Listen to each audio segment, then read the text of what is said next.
Karibu katika hadithi yetu. Mtunzi na msimulizi wako naitwa Waziri Isa.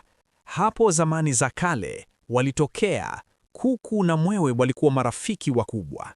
Kipindi hicho ndege wote walikuwa na mbawa, lakini hazikuwa na manyoya imara ya kuwafanya wapae juu sana.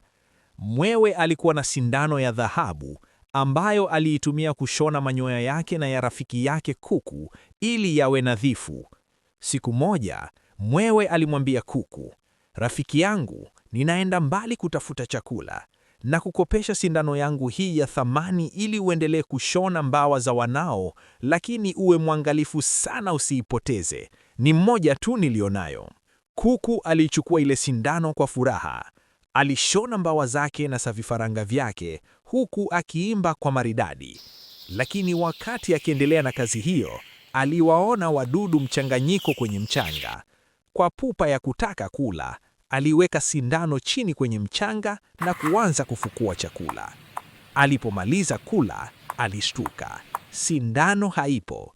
Alitafuta, akapekua mchanga, akachimba kila mahali, lakini sindano haikuonekana. Mwewe aliporudi na kuomba sindano yake, kuku alianza kutetemeka na kusema, "Nisamehe rafiki yangu, nimeiweka hapa chini kidogo, lakini nimeipoteza kwenye mchanga." Mwewe alikasirika sana.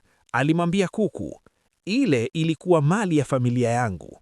Kwa sababu umepoteza ufunguo wa uzuri wetu, kuanzia leo nitakuwa nakuja kuchukua kifaranga chako kimoja kila nitakapotaka, mpaka siku utakapopata sindano yangu na kunirudishia."